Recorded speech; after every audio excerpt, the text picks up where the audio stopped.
6 tips bagi korang senang-senang dalam bulan puasa ini hilang lemak dalam badan 5 kg.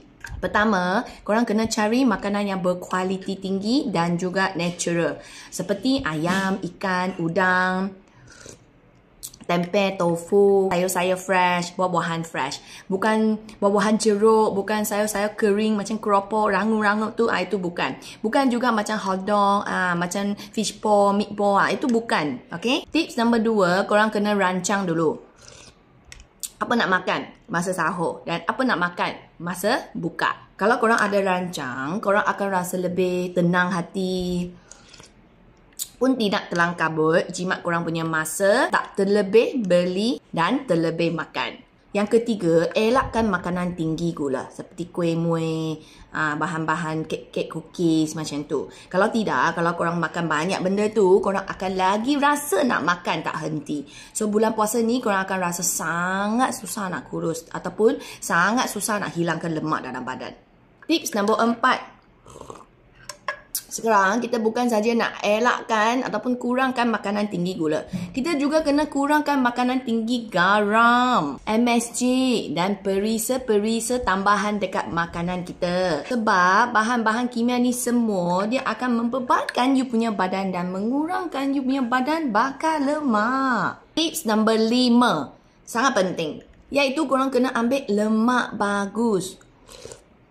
Lemak bagus ni sangat penting sebab dia akan bagi korang kenyang lagi lama, emosi lagi tenang, badan bertenaga. Lagi satu, mengurangkan masalah sembelit. So, lemak-lemak bagus seperti flaxseed, chia seed, kekacang, avocado, minyak-minyak zaitun, minyak-minyak kokonat. Semua ni korang boleh ambil semasa bulan sahur supaya korang boleh tahan dan bakar lemak, juga buang toksik. Tips nombor 6. Last sudah. Paling senang punya. Amalkan, pastikan you punya air dalam badan tu cukup. So, ada 2 cara. Pagi-pagi, kita bangun sudah, jangan makan dulu. Korang minum secawan air dulu. Okay? Lepas tu, baru korang makan sarapan korang. And then, lepas makan, kalau ada masa lagi, korang tambah lagi air. Bila berbuka, lepas kita makan, dah kenyang kan? Rehat 45 minit macam tu, korang kena start minum air.